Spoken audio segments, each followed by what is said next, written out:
हम बात करेंगे। इन्फेक्शन कंट्रोल सोसाइटी पाकिस्तान के सदर डॉक्टर रफ़ीक खानानी हमारे साथ मौजूद हैं। साथ ही नंबर हम आपको बता दें, स्क्रीन पर चला दीजिएगा जी नंबर ज़रा एक दफ़ा फिर। आप अपने सवालात बराह रास्त हम तक भेज सकते हैं। नंबर है हमारा 0213227126। कोई भी सवाल हो जो आप करना चाहते हैं कोरोना वायरस से मुताल्लिक, अगर आप शिकार हो गए हैं तो आपको कोई प्रॉब्लम है पूछ सकते हैं, अगर आप बचना चाहते हैं तो आप हमें पूछ सकते हैं।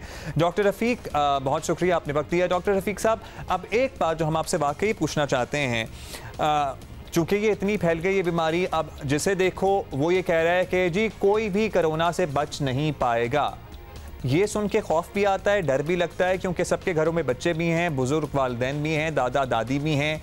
ये बात हकीकत है कि सभी को होना है, कोई भी कोरोना से बच नहीं पाएगा और इससे बचने का वाहिद तरीका ये है कि आप किसी गार, किसी जंगल में जाके बैठ जाएं?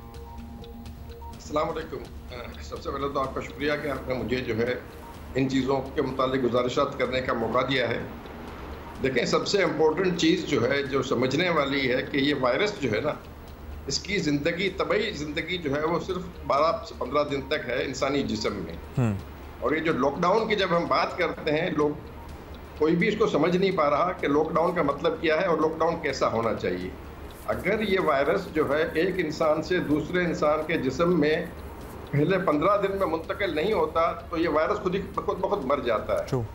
तो अगर एब्सोल्यूट लॉकडाउन हम कर लें, इसका मतलब ये है कि मेरे जिस्म में जो वायरस है वो मैं किसी और को न दूं, तो खुद ब खुद जो है ना पूरे शहर, पूरे मुल्क से जो है ना ये वायरस ख़त्म हो सकता है 1 से 2 महीने के अंदर।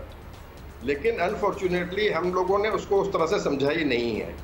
लोग सोशल डिस्टेंसिंग की भी बात करते हैं और उसमें बहुत सारी ब्रीचेस करते हैं और SOPs की बात करते हैं।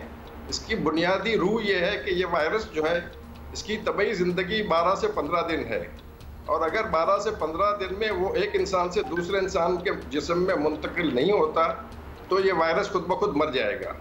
तो इसकी मुंतकिली को रोकना जो है ना, इसका वाहिद इलाज है। और ये कहना बहुत ही गलत है कि कोई भी शख्स इससे नहीं बच सकेगा, इसलिए कि अगर इससे सबसे ज़्यादा लोग मुतासिर होने लगे तो ज़्यादा बीमारी शिद्दत इख्तियार करेगी और ज़्यादा अमवात होंगी। और इवन न्यूयॉर्क जैसे शहर में जहाँ बहुत ज़्यादा अमवात हुई हैं, अब भी उनकी आबादी का सिर्फ 20% जो हिस्सा जो है ना वो इससे मुतासिर हुआ है। तो आप सोच लें कि अगर 80% हिस्सा मुतासिर हो जाएगा तो कितनी ज़्यादा अमवात होंगी। पाकिस्तान के लोग तो और पाकिस्तान का हेल्थ केयर सिस्टम तो इस चीज़ को अफोर्ड कर ही नहीं सकता। ट्रू डॉक्टर रफ़ीक, और जब लोग ये कहना शुरू कर देते हैं ना कि कोई इससे बच नहीं पाएगा, फिर लोग लाइटली भी लेना शुरू कर देते हैं कि हाँ जी होना है तो हो जाए, फिर क्या किया जा सकता है। लेकिन हमें ये एहसास की ज़रूरत है, ये समझने की ज़रूरत है कि अगर एहतियात करेंगे तो इस वायरस से आप महफूज रहेंगे, बचे रहेंगे। अच्छा जी, करीम नौरानी साहब कराची से हमसे पूछ रहे हैं डॉक्टर रफ़ीक, अब वो कह रहे हैं कि अगर किसी की डेथ हो जाए कोरोना से तो उसकी मैयत से क्या वायरस फैल सकता है, क्योंकि इस बारे में भी बहुत सी कन्फ्यूजन मौजूद है, तदफीन के वक्त भी मसले पेश आ रहे हैं। जी देखें, आलमी इदारा सेहत ने इसके मुतालिक बहुत अहम गाइडलाइंस जो है ना मुहैया कर दी हैं, और ज़्यादातर इम्कान यही होता है कि ये वायरस उसके जिस्म से फैल नहीं सकता। लेकिन अगर हम उस इंसान के जिस्म को किस तरह से हैंडल कर रहे हैं, और दूसरा ये कि जो हैंडल करने वाले लोग हैं डेफिनेटली वो एट रिस्क हैं, तो वो अगर अपना प्रॉपर PPE और जो प्रॉपर इक्विपमेंट वगैरह इस्तेमाल करके और उन सॉल्यूशन से वो वॉश करते हैं जिसमें कि वायरस को मारा जा सकता है, तो मैयत को गुस्ल दी जा सकती है और ट्रेंड लोग जो है ना उसको गुस्ल दे सकते हैं और उसकी प्रॉपर तरीके से तदफीन की जा सकती है। इसमें ऐसा कोई नहीं है कि जो है ना उसकी मैयत से के करीब लोग न जा सकें या लोग उसको हैंडल न कर सकें, ऐसा नहीं है। ये बहुत सारी मिथ्स हैं जो कि फैली हुई हैं। ठीक है, ये क्लियर हो गई बात कि मैयत से वायरस आपको नहीं लग सकता। प्रॉपर एहतियात के साथ गुस्ल वगैरह दे के मैयत की एहतमाम के साथ तदफीन कर सकते हैं। समिया पूछ रही हैं इस्लामाबाद से, वो कह रही हैं वो स्टीरॉइड्स लेती हैं, या कोई स्टीरॉइड्स अगर लेता हो रेगुलरली या इरेगुलरली तो क्या वो ज़्यादा वल्नरेबल हैं, उन्हें ज़्यादा एहतियात करनी चाहिए और उन्हें क्या एहतियात करनी चाहिए?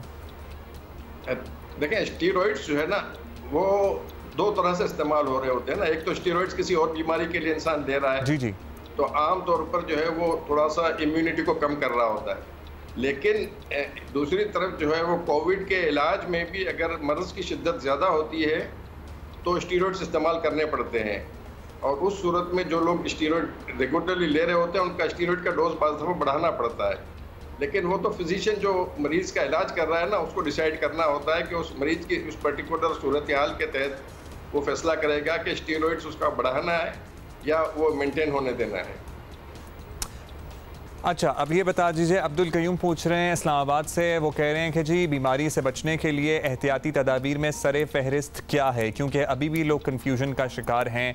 आई वंडर कि अब तक क्यों है लोग कन्फ्यूजन का शिकार, लेकिन अब भी डॉक्टर साहब आपने भी देखा होगा इर्द गिर्द लोग फिजिकल डिस्टेंसिंग को नहीं मलूज़े खातिर रख रहे। जी बिल्कुल, देखें 2 तरीके हैं जिसके के ज़रिए ये वायरस इंसान के जिस्म में दाखिल होता है। एक है एरोसोल या ड्रॉपलेट इन्फेक्शन, यानी सांस की नाली के ज़रिए जब हम सांस लेते हैं तो हमारे मुंह या नाक में ये वायरस दाखिल हो जाए। और दूसरा है कांटेक्ट के ज़रिए, यानी हाथों के ज़रिए जब हम हाथ किसी ऐसी चीज़ पर लगाते हैं जिस पे के वायरस रखे हुए हैं, वायरस मौजूद है, और वही हाथ जो है हम अपने चेहरे पे लगाते हैं, अपने नाक पे लगाते हैं, अपनी आँख पे लगाते हैं, तो वायरस ट्रांसमिट होता है। ये 2 तरीके हैं सिर्फ वायरस के फैलने के। अगर हम पहला तरीका जो है जो सांस की नाली के ज़रिए जा रहा है, तो उसके लिए तो मास्क जो है वो बहुत ही अहम दिफा है, लेकिन मास्क का सही इस्तेमाल करने आना चाहिए हमें, और मास्क को मुस्तकिल इस्तेमाल करना चाहिए, और हर शख्स को करना चाहिए जिसको बीमारी है या होने का खदशा उनको भी और जिनको नहीं है उनको भी, ताकि हम अपनी एनवायरनमेंट में जो है वायरसेस के जो जरासीम हैं उनकी तादाद और मिकदार को कम कर सकें। और दूसरा जो है वो हैंड हाइजीन जो है ना वो सबसे इम्पोर्टेंट है।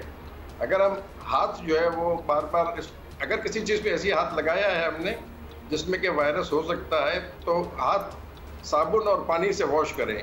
अगर साबुन और पानी मुहैया नहीं हो तो सैनिटाइज़र भी इस्तेमाल कर सकते हैं, लेकिन ये 2 के अलावा और कोई तरीका नहीं है कि वायरस जो है ना वो इंसान के जिस्म में दाखिल हो सके।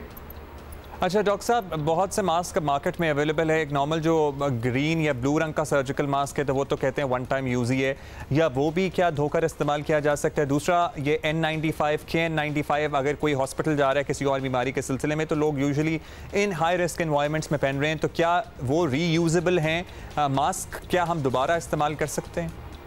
देखिए, मास्क की मुख्तलिफ अक़साम हैं, और जो सर्जिकल मास्क कहलाता है वो सबसे मुफीद है, और वो हर शख्स के इस्तेमाल के लिए मुफीद है।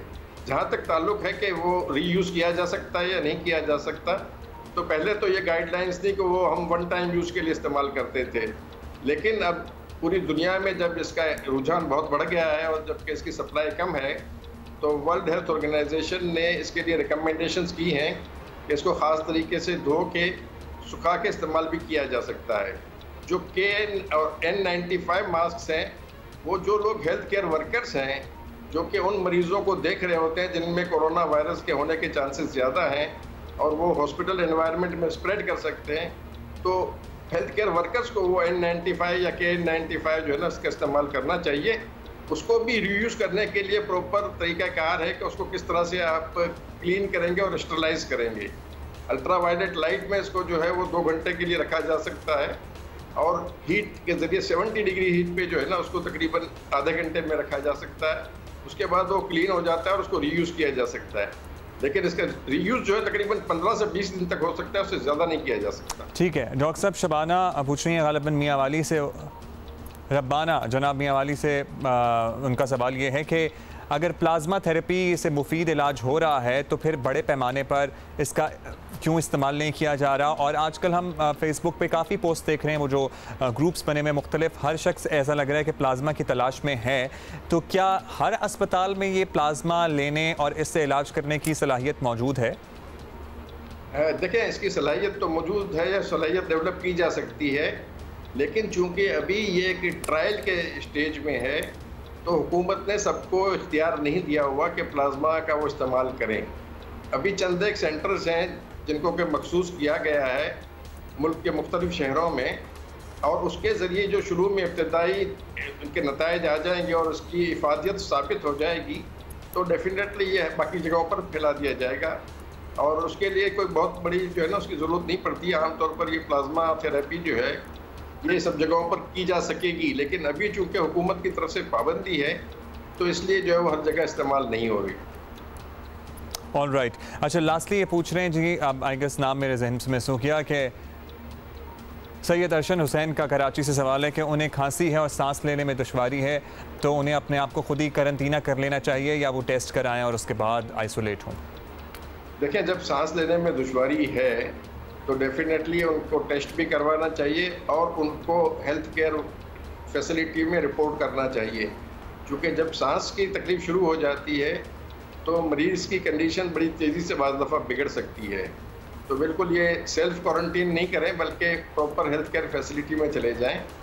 अगर सांस की तकलीफ शुरू नहीं होती तो उस वक्त तक तो जो है ना वो सेल्फ क्वारंटीन किया जा सकता है।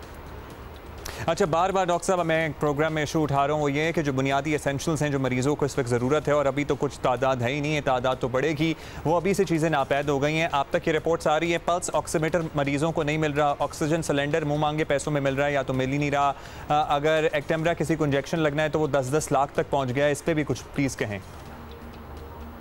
जी जी, देखें, ये बात आपकी बिल्कुल सही है कि कई जगहों पर चीज़ों की ब्लैक मार्केटिंग हो रही है और शॉर्टेज हो गई है, और डेफिनेटली जो है वो ये होनी नहीं चाहिए कि लोग जो है वो ब्लैक मार्केटिंग शुरू कर दें। लेकिन जैसे एक्टर्मा वगैरह की आपने बताया, तो बहुत सारे इदारे ऐसे हैं जो बाकायदा इश्तिहार दे रहे हैं कि वो हुकूमती जो मुकर्ररा कीमत है उसी पे अवेलेबल है और वो मरीज़ों को डायरेक्ट पहुंचा रहे हैं।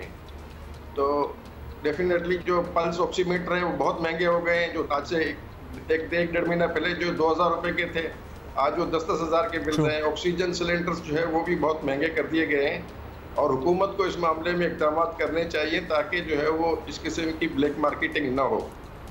ठीक है, बहुत शुक्रिया आपका डॉक्टर रफ़ीक खानानी। हम चाह रहे थे कि मामला उठाया जाए और होपफुली जो हेल्थ मिनिस्ट्रीज़ हैं रिस्पेक्टिव प्रोविंसेस की और जो वफाक है वो इस मामले को देखें। डॉक्टर ज़फ़र मिर्ज़ा साहब, आप प्लीज़ इस पे, तो ये तो क्रिमिनल है जो हो रहा है इस टाइम लोगों के साथ। आप पूछें मार्केट में निकल के लोगों से, लोग दर दर की ठोकरें खा रहे हैं, वो पैसे लेके जेब में घूम रहे हैं और उनको पल्स ऑक्सीमीटर नहीं मिल रहा।